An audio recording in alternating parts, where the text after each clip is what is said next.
Welcome back to Sam Jack Talks Back. It's the VMN Videos vlog. This is episode 4. In this episode, we talk about everything happening all at once, just like the movie.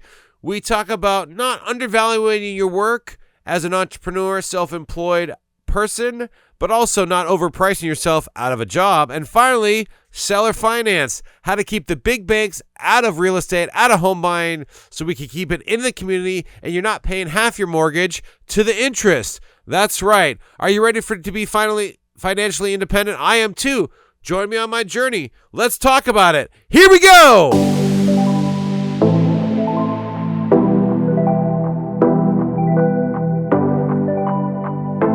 Welcome back to Sam Jack Talks Back, the VMN Videos vlog, episode 4. And we're rolling right along. Try to put these out Friday morning. This one's coming out late Friday, so excuse the tardiness. But in the end, does it even matter?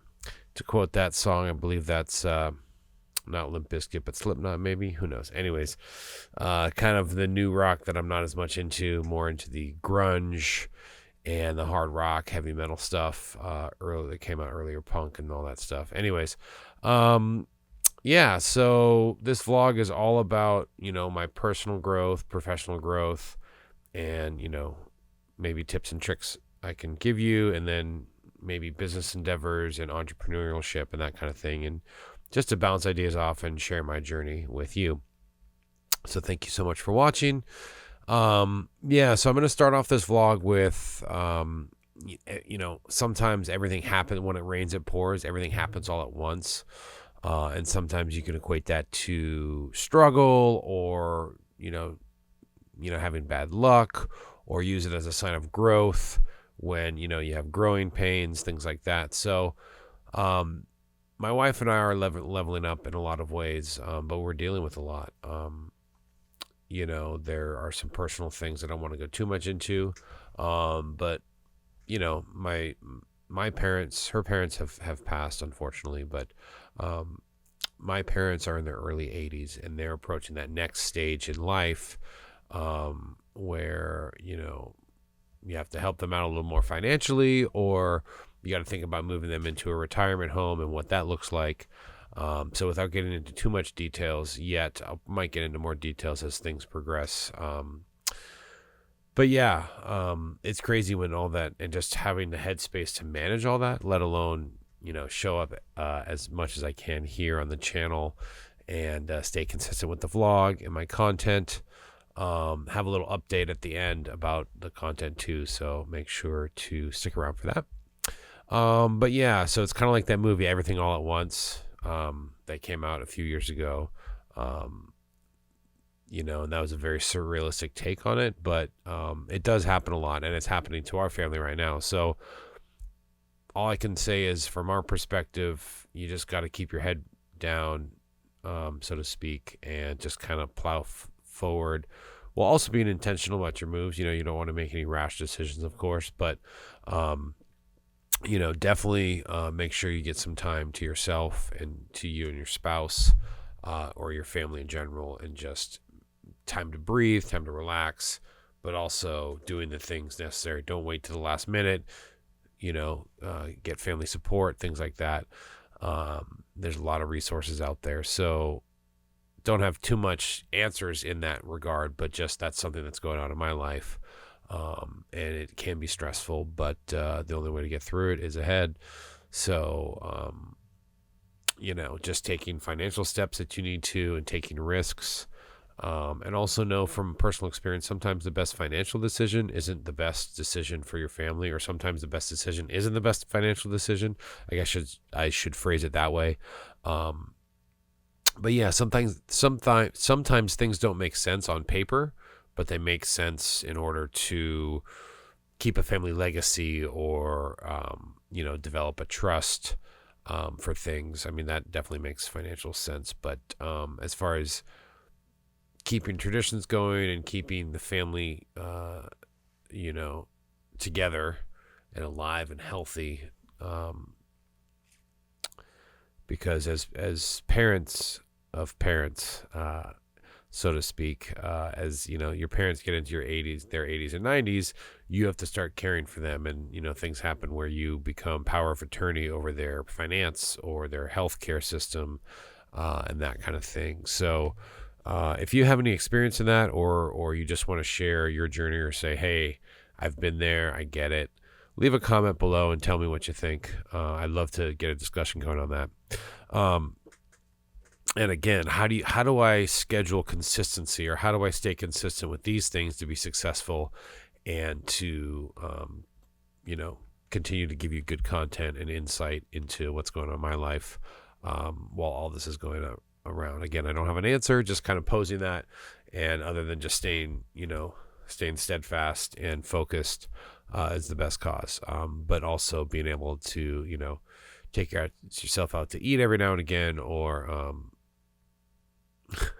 my eyes water up when I talk. I don't know if you saw that tear run down my eyes, but when I talk about really emotional things, I do get kind of emotional. So my eyes water up. I'm a sappy sucker. Yeah. Another thing I want to talk about today on the vlog is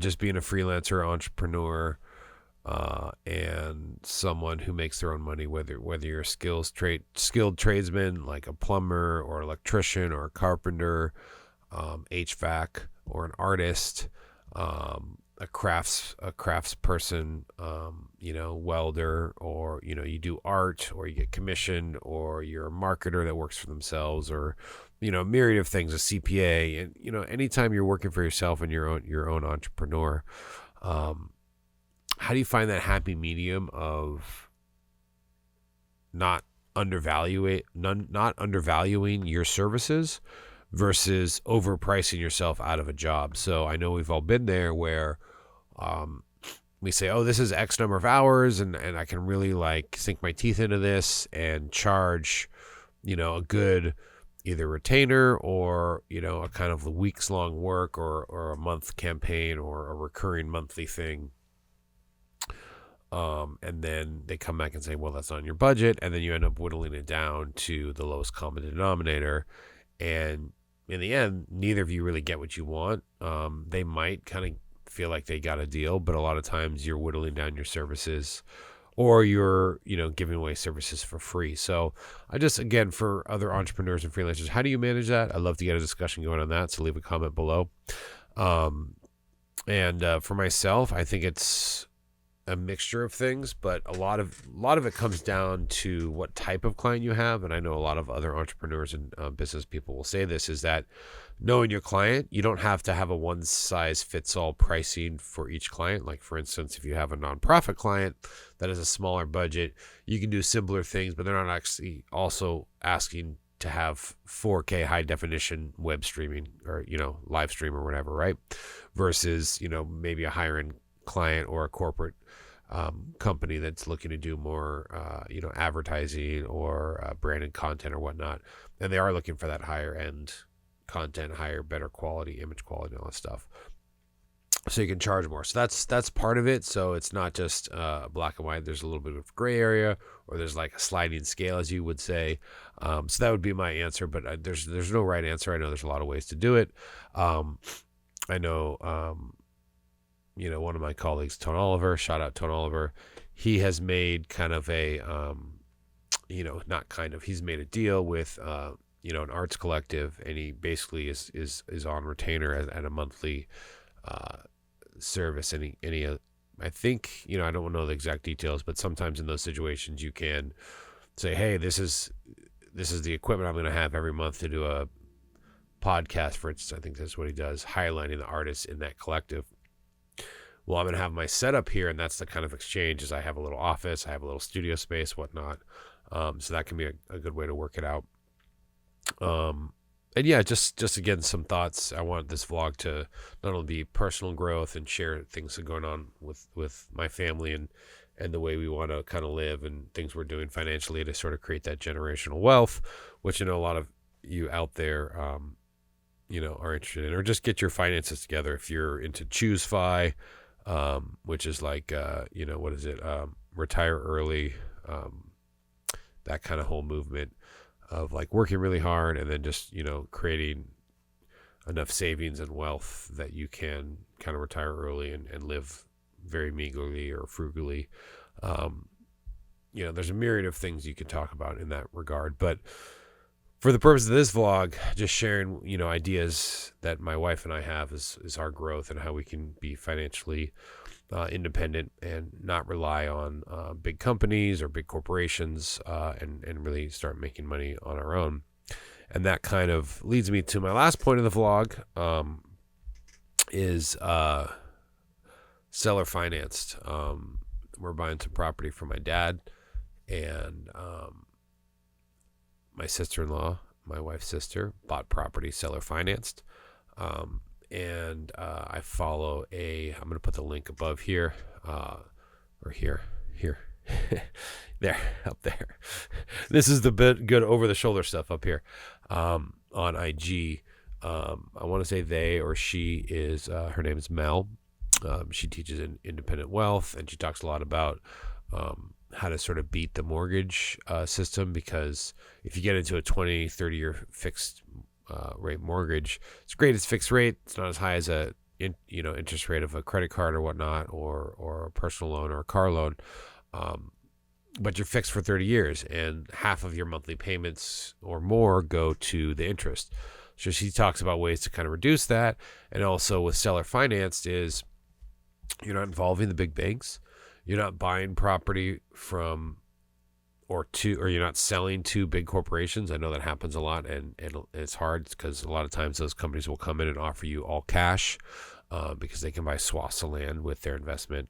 I'm talking about the BlackRocks and other corporations. I know Palantir is even doing some of that. Maybe I'm totally misquoting myself, so maybe I'm just talking on the side of my neck on Palantir. But anyways, so I know BlackRock is doing that, and other companies, they're buying swaths of single-family homes and apartments, but mainly single-family homes in residential neighborhoods, and either reselling them at a higher price or sitting on them, renting them out. And basically, it's the idea of if you keep it seller finance, you work out a mortgage, everything's on paper, you work out a mortgage agreement, you have it written down, just like you would the bank, but it's between the buyer and the seller personally. There's no bank involved. You still have a closing agent. You might have lawyers look over all the stuff to make sure it's good. Consult your lawyers, all that stuff. But that way you keep it outside of the big corporations, and you do that, here and there, and then, it carries on from household to household. Eventually the money stays within the community, and that's the idea. So something to think about. And if you have any experience in that, I would love to hear that. Again, that's another thing you can put in the comments. And then, so that's kind of where we're at with me and my wife. And again, we both work for ourselves. I do work for larger corporations because I am working for broadcast companies, but my goal with this channel is to grow it so I can do less of that and, create my own content and share my journey. But that's specifically with the vlog. I guess I am sharing my journey and all this stuff with the other content I make. But if you're curious, the other content I make is I do a monthly podcast, which is going to, as I mentioned in the last episode, going to start up in February and be rolled out soon after. Then it record some episodes in February and so on and so forth, and put one out once a month, maybe even twice a month if I get around to getting my ass back in gear. I have a show called Thrift Store Finds, and that's all about playing records that I find at thrift stores and giving you my blind reaction, my review of the album, not only musically, how well it's composed, how well the album is composed, track to track, how well it's recorded, the quality of the physical record as far as, its used condition. And then I also, because I have it, I'll put a link up here. My turntables are set up. So I'm playing the record on this side, and on the other side, I have a beat record that's just beats. So if I find something, I'm like, oh, wait, I can sample that. I go ahead and on my Pioneer DJ, there's a little built-in sampler with some other built-in effects. So I can just sample that on the spot. It's a very rough, quick, and dirty sampler. I only have like, half, I think it's like 2 seconds per sample. It's like 4 or 5 samples altogether. Per bank, and there's only one bank, so I have to kind of delete it if I get more than 4 or 5. But anyways, it's a fun show. You should check it out. Thrift Store Finds, Vinyl Digs. And I'm also going to start list videos, and I have some hiking videos, which I should probably put on another channel. So just check out all the playlists. I have a plethora of stuff, and it probably needs to be compartmentalized into niche channels. I've yet to do that, so just check out what I have so far. And yeah, like the video if you like the video, like the other videos that you watch. Put a thumbs down if you really don't like them. Leave a comment why. I'd love to know why you don't like it, why you do like it. Let's get some engagement going in the community. And thank you again for watching. We'll see you next time. Peace.